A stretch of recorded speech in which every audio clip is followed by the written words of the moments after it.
What y'all know about it?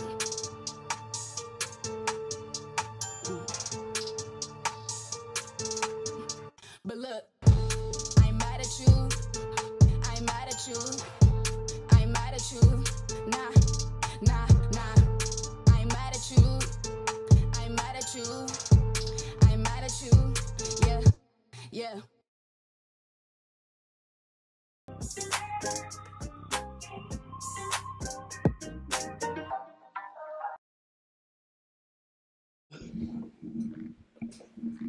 Yo, what's good, DEEZY squad? What's good? It's DEEZY, baby. Y'all already know what's up. In this video, I'm gonna be reacting to 3 Stranger Things related videos for y'all, and these were all a VIP request. If you guys do want to send me 3 requests of your choice and get it pushed up to the top of the list, all you have to do is become a VIP patron. Click the link. I was doing so good until clink. What the hell? Click and link together. Click the link, okay? Clink. All right? Let's just do that. Clink. Down below. If you understand my language. Because I don't. I'm going to be reacting to why Eddie deserved better in Stranger Things 4.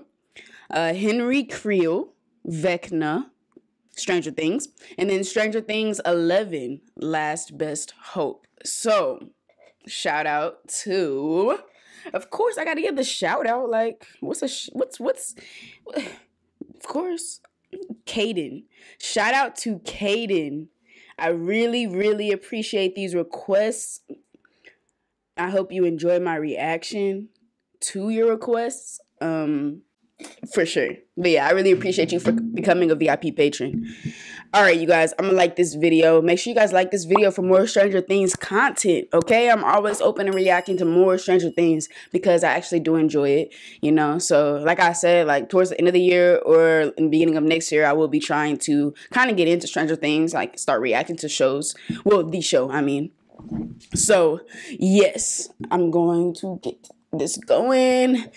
Subscribe, hit that bell if you're new, you know what I'm saying? You know you're gonna come back, so might as well do it. Let's get it. So, Stranger Things 4 Volume 2 just wrapped up, and damn it. Just in case y'all need it. Seriously, damn it. Because, let me just preface this. I'm about to get into some major spoilers, so if you for some reason haven't watched this yet, well, do it. But I'm mourning over here, guys, because our favorite, our one and only, Eddie Munson died. I will state that Eddie's death was a necessity in the advancement of Dustin's character. Despite that, it still hurts real bad that he's gone. For the most part, I believe Eddie's death works, although I would have liked a little more of him in the next season. That being said, I do have criticisms involving the aftermath of Eddie's death, which I will get to by the end of this video. So, we'll get to that in a bit, but right now, I'm going to explain Eddie's entire arc throughout the entirety of Season 4, and why it was actually, like, really good, but I think just needed that extra push at the end to make it truly fantastic. Music! We need music!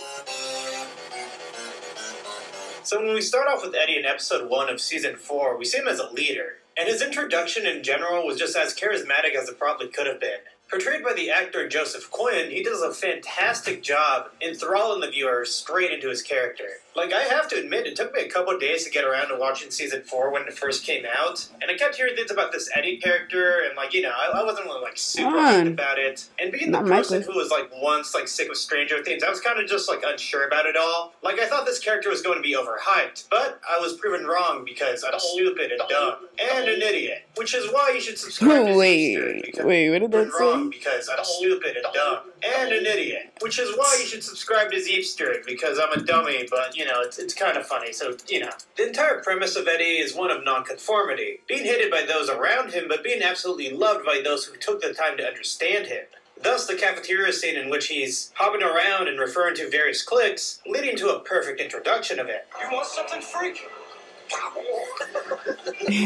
Being that that's why he did that he took his face. devotion to Dungeons and Dragons incredibly seriously. I mean, why not? Dungeons and Dragons some serious shit, so I get it. It's no wonder he predated over actual school. Because for years he struggled to graduate high school. And let me make this clear, it was not because he was dumb per se, because he wasn't. It's just that he had other stuff going on, being the unconventional character that he was. But even despite all of this, he was still determined to graduate high school in 1986. Being knowledgeable of many things, he was also known as the drug guy. So much so that Chrissy came to him after experiencing the various VECNA-isms. An interesting but yet wonderful dynamic between, you know, the unconventional weirdo and the popular chick. It's not to say that we haven't seen this interaction before, but it's also to say that the Stranger Things writers managed to make this duo incredibly engaging, even with their short time period together. Like, I'm not exaggerating, the chemistry here was fantastic. You know, you're not what I thought you'd be like.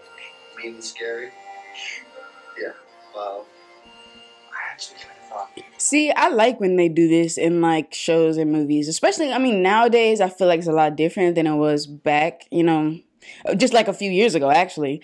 You know how, like, in most movies and stuff, like, the plot, well, not necessarily a plot, but, like, if there's, like, a popular girl of the school, you know, that she's usually the mean girl one. I don't know if, you know, she was a mean girl or what, but it's usually very rare for the popular girl to be, like, hanging out with the geek of the school. But I think that now, like, it's becoming a big thing, you know, to actually do it. Like, what is it called? Oh, like, Cobra Kai. So, like, Cobra Kai, what's the name, was with, I can't even think of names right now. But I think I know who I'm talking about, though. The popular girl went for the dork, you know what I'm saying? And it's like, oh, that's new? But, of course, first she was mean.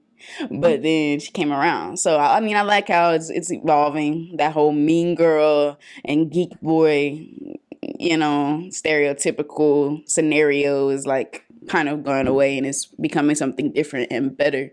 And definitely more encouraging for people who might, you know, see themselves being similar to maybe the geek character or the popular girl.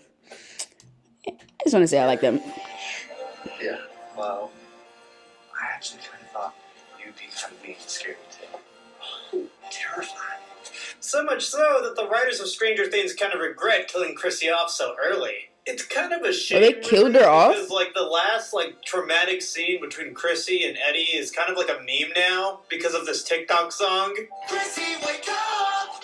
I don't like this! Like, this is a pretty serious scene, so now every time I rewatch it, I can't help but think about that stupid, but yet also really funny song. Ooh, hey, cause yes, bro, what? This is the song right now that I'm hearing? Why would they play this song? Like, why would they have him do this during a serious, like, death? Like, it's a death. That's serious. So, I couldn't help but smile and almost laugh just now because I'm like, what? Why is he singing like what he's trying to say, like during her moment where she's okay. I can get why it became big on TikTok. The show, Eddie is seen running away and like being scared of everything around him, which is totally understandable because what he just saw would horrify anyone. The unfortunate tragedy of the character is that most of Hawkins believes him to be a murderer, as well as a ringleader of a satanic cult. The only ones who really understand him are those within this circle. They would know that he would never do this. On the other side of the coin, we also see Eddie grow as a character as well, when it comes to him characterizing people who are popular, such as Chrissy or even Steve Harrington. Harrington's got her. Don't you, big boy? It is a belief that there is more under someone's skin, rather than just being that stereotypical character once perceived just at a glance. See? Which I think Stranger Things does really well. Like, with Steve Harrington, at the beginning of the show, we're supposed to hate him, but by the end of the first season, like, we really like him. One of the best things about Season 2 is that Steve Harrington is more fleshed out rather than just seen as that typical bullyish, like, popular kid. It's funny because at the beginning of Season 4, Eddie thinks the same way we did about Steve in the past. Or say how we would have perceived Chrissy if we were in his shoes. It's funny because we're eventually greeted with the antithesis of Eddie, Jason Carver. Okay, so I understand some people really do not like the inclusion of Jason Carver. A decent chunk of people think the plotline is boring and adds way too much time in these already really long episodes, which in aspects I do kind of agree. I do think some of these episodes run for a little too long, but hey, I would argue the extra content is mostly justified. I believe So do you guys agree with that statement? Let me know down below. Jason Carver's inclusion is mostly good. He's a rich athlete who automatically assumes without asking too many questions. To be fair, he is put in situations in where he could automatically perceive Eddie to be that, a murderer, but refuses to get a proper explanation from Eddie because he's already made up his mind. He is a very quick-tempered individual who perceives everything surrounding the Hellfire Club as satanic and, cult-related. His entire being is warped by his own self-centered ideas. He refuses any other explanation besides the one he made up in his own mind. He refers to the Hellfire Club as a bunch of creeps. He thinks Chrissy was this perfect individual who would never do drugs. He, is just an asshole. And personally, I think that's great. I think he has more character than any stereotypical popular athletic kid. Yeah, see, and this is another one, like you were saying, like another stereotypical character. So, the jock, popular jock, that's like so mean and just an asshole and everything, but most likely going through the most behind the scenes, you know what I'm saying? That's what they make you try to feel bad, like, so yeah. But, I feel like this was one that may not ever go away because it's always just, you always have to have a bully, in a high school, setting, like in a movie or show. So, yeah. Usually seen That's realistic, though. Media. The thing that makes Eddie's character so great is that he's perceived as this huge rebel at first, but he really has this big sensitive side. Once again, he's the antithesis of Jason Carver. While Eddie is able to understand and eventually learn, Jason Carver is very narrow-minded. Finally, I would like to talk about the final few episodes Eddie appears in. After running around and being scared about everything around him, Eddie decides to do something brave. In one of his final interactions with Dustin, he's able to show his, goofy side one more time. With Steve no longer attending Hawkins High, Dustin needed that parental figure to survive high school. Not only that, but I do believe Eddie sees himself within Dustin. As Dustin displayed throughout the entirety of the series is never afraid to be himself. Even Joseph Quinn, the actor for Eddie, goes as far to agree with this statement. I think he probably recognises a bit of himself in it, and he's also Dustin is very funny, and he's very himself, and I think anyone that is just kind of Dustin doesn't pretend to be anything other than who he is, so I think Eddie finds that kind of quite charming. In trying to rescue the ones around him who are in danger, Eddie is able to be brave and finally fight back instead of running away. Throughout the entire season, he's been running around trying to avoid the fray, but in this instance, he decides to be right in the heat of it, surrounded by the Demobats. Let me just say something real quick. So this scene where, Eddie goes up there, he's playing his guitar, mad shredding, this is one of the most awesome scenes I've ever seen. I know I just said, scene 70 times, but I'm just being honest here. I'm just being real with you guys. There's also, this weird debate going on, involving this scene, people gatekeeping Metallica, just oh, if you only found out about this song because of Stranger Things, you are not a real fan. And to that I say, shut up. Who really cares at the end of the day? This scene is still golden, whether or not you already know what this song is. Another interesting thing that I'd like to point out is that in the timeline, the song Master of Puppets didn't come out until a couple weeks earlier, in early March of 1986, and this scene takes place at the end of March of 86. So Eddie over here only had a short time to learn and really perfect this song. Either that or he just knows music by ear, which is also twice as impressive. It makes sense because one of the funniest scenes from the show is this short interaction. Music! We need music! This is music! So Eddie Mundson's death scene is really heartbreaking, stating that he didn't run away this time. And the fact that Dustin is holding him in his arms while he's passing away, God, it's really crushing. I didn't run away this time, right? No. You didn't run. From the very beginning of the season all the way until the end of the season, he was himself, which I think was the beauty of his character. He never tried to pretend he was something he wasn't, instead he grew as a person, living life on his own terms rather than, letting pressure from above affect who he was. In this way, I don't have any issues when it comes to Eddie's death itself. I completely understand why it happened because it just makes sense. What awaits Eddie back home is being the primary suspect for a murder case, and an entire town hating on him. Ironic because Eddie sacrificed himself for Hawkins. But also another beauty about Eddie's death is that he was smiling through all the pain.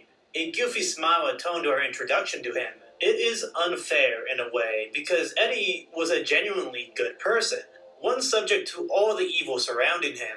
In that way, I do believe Eddie Munson deserves so much better, and that is the heartbreaking aspect of this all. In treating others with kindness and dignity, and in sacrificing himself, Eddie Munson will forever be etched as an evil man to a town that will never receive the full truth. In this case, I do have one criticism surrounding the death of Eddie, which I will touch on briefly. So the 2 days later thing is kind of like a smack in the face. Maybe if they, like, spaced it out a little more. But, like, the main cast of characters that we have don't really acknowledge the death of Eddie. The only ones who acknowledge Eddie's death is, of course, Eddie's uncle and Dustin. And not even Mike says anything about it. It's just weird in a way. And, I get it. They didn't have as much of a close relationship to Eddie as, say, Dustin. And I do understand, there's a lot of more pressing matters to attend to. Like, other people died as well. The entire town is destroyed. The fate of Max is basically uncertain at this point. But I do find it weird that most of the characters just don't acknowledge that Eddie is dead. They're just like, okay, damn, that sucks. Time to move on. Which does make the death a little more tragic, with it being buried under everything else. And, maybe that was season 4. So do you guys agree with that? And do you think that it made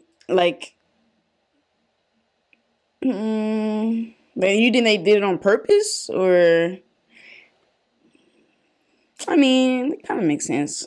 Maybe they're used to I don't know really, because I'm not really as deep into the characters as you guys. I really like the scene in which Eddie's uncle was told the truth about Eddie's demise. In a town full of cover-ups, Dustin is able to reveal the slight truth about what happened to Eddie, providing closure to his uncle. In the end, Eddie's death was inevitable, and even worse, he was even more outcasted from the entirety of society. He truly believed that the class of 1986 would be his year. And although he was unable to walk the stage and grab his diploma, 1986 truly was his year. Although his time in the show may have been brief, he himself was one of the biggest highlights of the entirety of the series. As I wrap up this video, it occurred to me that I also have other characters to be worried about as we enter the final season of Stranger Things. Dear God, if Steve dies, it will literally be over. It's actually going to be over. Okay, love you guys. Like, comment, subscribe. Bye. Oh, that was a great video. I enjoyed that one. I was really trying to just pay attention and see, like, what new information I could find out about it. Honestly, I still don't understand, like, how exactly Eddie died, because it didn't really, like, show. So you guys can probably explain if it was a creature, right? Is that like, y'all know, I can see that there's like creatures and crazy, like VECNA, isn't that one of the bad creature thingies in Stranger Things? It's a strange thing, right? So strange things killed Eddie. I don't know. You guys can tell me. If the comment section is turned off, it's not me. It's YouTube. I promise. Okay? Alright, now we're going to go on to Henry CREEL. VECNA. Let's see what this is.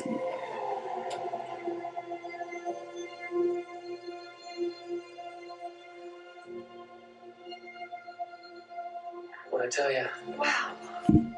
This is amazing. I didn't fit in with the other children. Something was wrong with me. All the teachers and the doctors said I was broken. My parents thought a change of scenery, a fresh start in Hawkins might just cure me. It was like an evil little boy. But then, to my surprise, our new home provided a discovery. Oh, you're different. A sense of purpose. I could He's different. Into others, into their minds, their memories. With each life I took, I grew stronger. And it knew. What? I woke up to find myself placed in the care of a doctor, the very doctor I had hoped to escape. Dr. Brenner. He did not just want to study me, he tried to recreate me. And soon, you were born. And I am so glad you were 11. So very glad. You are a prisoner here, just like me. To your papa, you are nothing more than Imagine what we could do together. We could reshape the world, remake it however we see fit. No.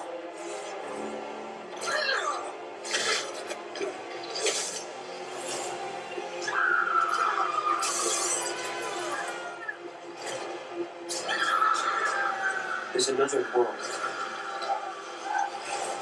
A world hidden beneath pockets. Ooh. Sometimes it bleeds into ours. Like ghosts and shit. There are some things worse than ghosts. There are stranger things. Ah, I don't know why I like to put puns. He consumes.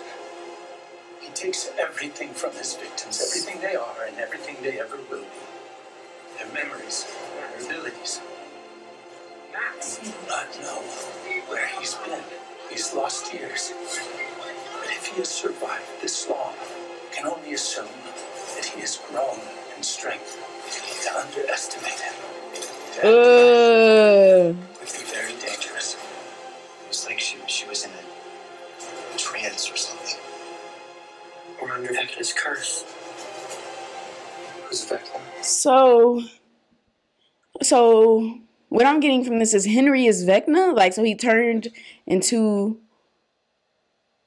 what is called VECNA, which is like a creature. That's what he turned to when he went into this alternative world, wherever he's at.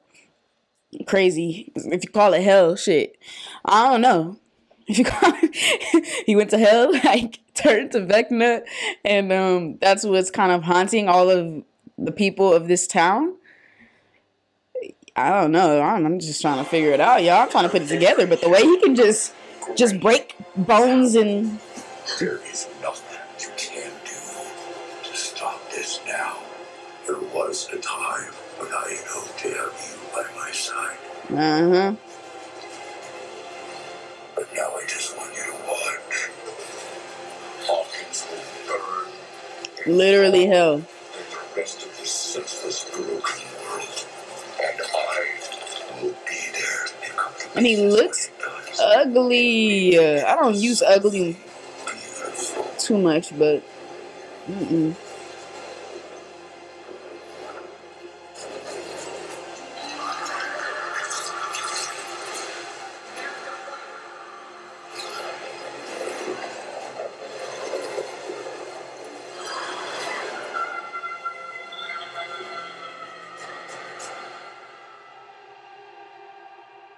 it looks really cool though.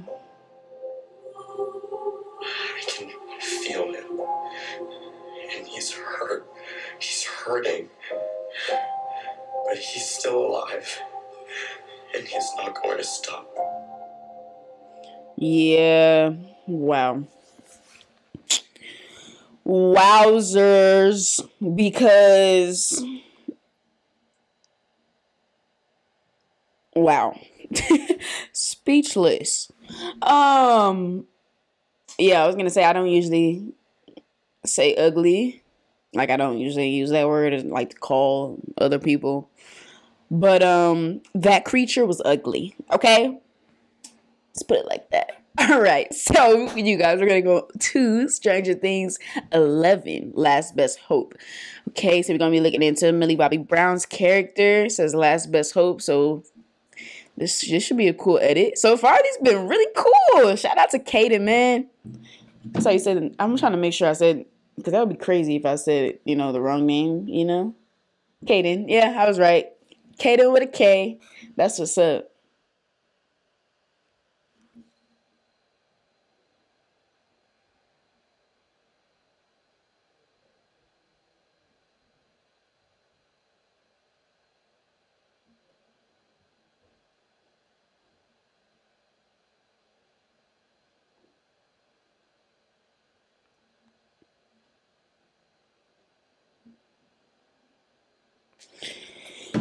All right. My bad, y'all. I was texting my grandma back. All right, let's get it. Make sure y'all like this video like I said. You know what I'm saying? Like it. If you didn't... That's your name? Let me go back. Just before y'all say something. 11. What's that mean? That's your name? Something seriously wrong with her. She's an escapee is the point. She's probably a psycho. We should have never brought her here. So you just wanted to leave her out in that storm? Yes, we went out to find Will. Aww. Yo, Finn was a little chubbier back then. From the bad He was man? cute. You're in trouble, aren't you? Who are you in trouble with? Bad. Bad? Bad people? They want to hurt you? I've killed these men you killed. Did they deserve it? They hurt me. So yeah, self-defense at this point. Something from your life. Something that angers you. Now channel it. Dig deeper. Your whole life you've been lied to. The bad men took away your home. Your another. They took everything from you. They killed her mother? Oh hell yeah. It's hell, bro. You hear? Like, There will always be monsters. Do you understand? What you can do is incredible. It makes you very special, Jane. It's just she's so different from other people, and when you're different, sometimes you feel like a mistake. I know what it's like to be different, to be alone in this world. But you make her feel like she's not a mistake at all. Like she's better for being different. And that gives her the courage to fight on. They think you're weak. Show them up. Show them. I saw what I did. I am a monster. I'm the monster.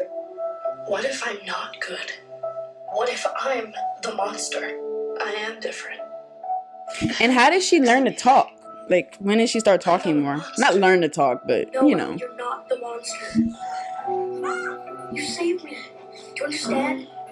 You saved me. You're a very brave girl. You know that, don't you? I don't know you that well, kiddo, but I'm betting the fate of the planet that you're one of the good ones. People are not so easily defined. Only by facing all of our Was that who I think? Is that who I think it is? Can we become whole? What if I don't want to become home? And that is a choice. Your choice.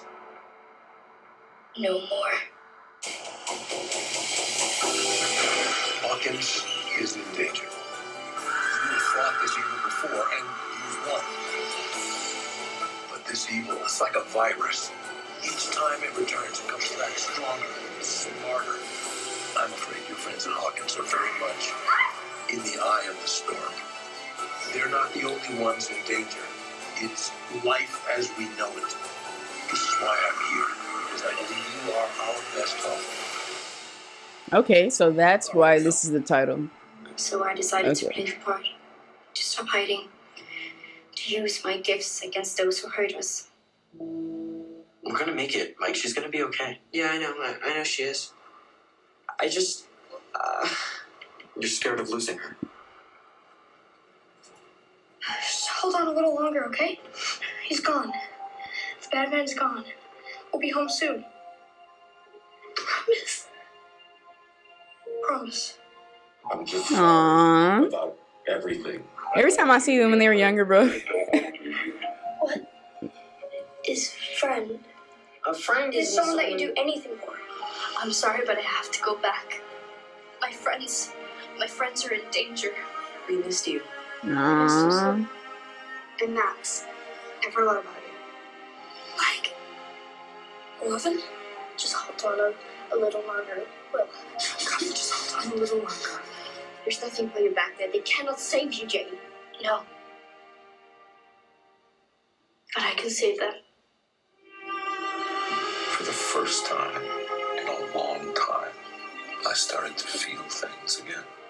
I started to feel happy. It's your new home. Home. I'm going to take you back home, where I can make you well again. We can make all of this better, so no one else gets hurt. Bye, Papa. So, where you headed? To your parents' home? I'm going to my friends. You better run! These are friends, he's crazy! Uh-uh. You better Not and she's crazy. Going home. I'm happy you're home. Me too. I'm here. I'm here. The Mind Flayer now knows that she's the only thing that can stop him. But if she's out of the The way, height difference. It is over, 11. Your friends have lost. just be careful, all right? I can't lose you again. You won't lose me. I promise. Promise? It means something that you can't break. Promise? Promise. Elle,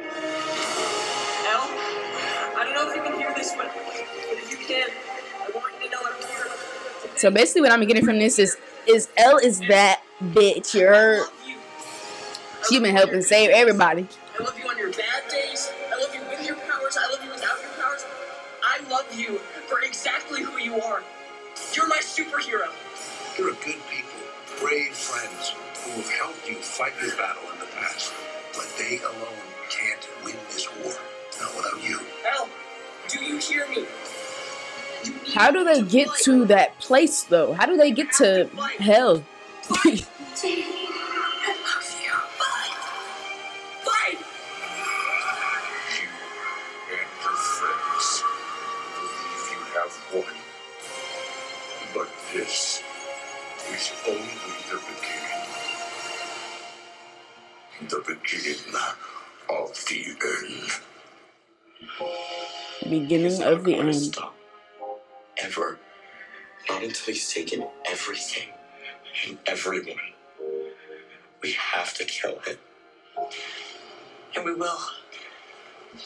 We will. Wow, y'all. That was a powerful edit right there. I really enjoyed it. If you guys enjoyed my reaction to these wonderful Stranger Things edits, make sure you guys like the video, please. It really, really helps me out. But yeah, I really enjoyed this. So thank you, Kaden. I really appreciate your requests. And if you guys do subscribe to this channel, if y'all do hit that bell, you'll see me in the next video. Stay lit, y'all. Yeah.